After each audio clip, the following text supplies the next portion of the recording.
thing, however that looks. You know, whether that's a first round finish, a second round finish, a third round finish, or a decision in the next fight. You know, going to the playoffs, again, do what we need to do to try and be as healthy as possible going into those finals. Sarah, what role do you think your experience plays in a tournament like this? Definitely with the league format, it's something new to myself as well as the other fighters, but just having been around the big stage, you know, being on broadcast before, I think all of that experience helps in keeping your nerves calm during fight week, but not staying too calm and still having that excitement to push yourself, knowing that there's something to be finishing a fight early for and that you're earning it, and that direct result is what's going to get you moving forward. Nothing else aside from just the in-cage action. Sarah, how did it feel to come into this fight not having the huge weight cut that you might have had down to 135 and really feel good when you got into the cage? I mean, I literally ate dinner on Tuesday night at like 11:45 p.m. I was sitting in bed eating trail mix. It was great. Like, you know, I was able to eat a lot of good fats. I was able to add in more carbs and really come in tonight not depleted whatsoever, just feeling healthy, just feeling strong, knowing that this is how I train and this is how I'm going to be fighting. And that's a really powerful thing to be moving forward with. Does it kind of make you think in the past maybe 135 wasn't the weight class for me? I wish they had a 145 when you were fighting in the UFC and other promotions? Or was 135 comfortable? I love 135. 135 is not a big strain for me to make, but it is still a weight cut.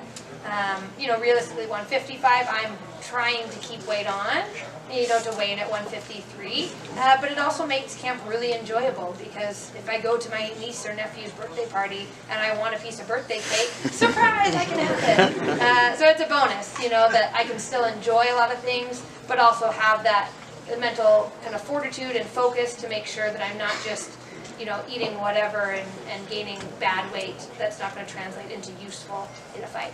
Does it mean anything to you to be part of a historic division, the first 155 division for women? The fact that Ray and the PFL team has kind of put their faith behind this 155-pound division, I mean, clearly it was on the back of Kayla, and then I got brought in, but guess who has 6 points tonight? Did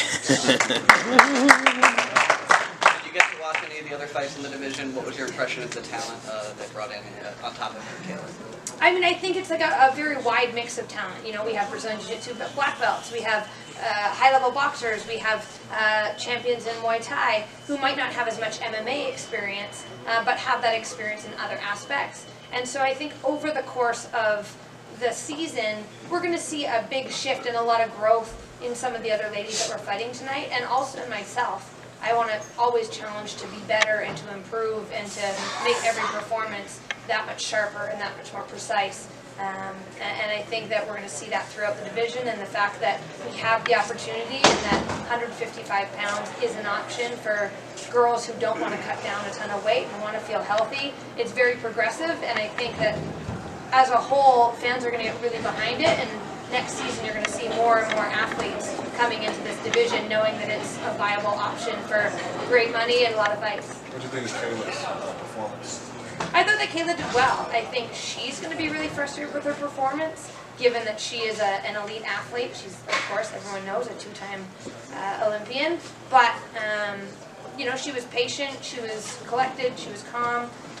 You know, everyone makes mistakes in fights, and definitely she made some mistakes there. You can see some of the inexperience within the MMA game. But overall, I thought that she should be really happy with her win. And, again, it's just one step. There's still another fight in the regular season, and then that leads into the playoffs. Sarah, you've been at the pinnacle in MMA, and obviously you've been to the Olympics and pretty much had every pressure. The Olympics. You've had every pressure situation you could. How does it feel being able to fight for PFL for the championships, being the first female division in here that you could fight for that championship? Throughout my career, I've had a lot of firsts, and I'm very proud of all the firsts that I've had, whether it's, you know, the first fighter in a state or a province, or to have a belt in a different organization, or whatever that looks like.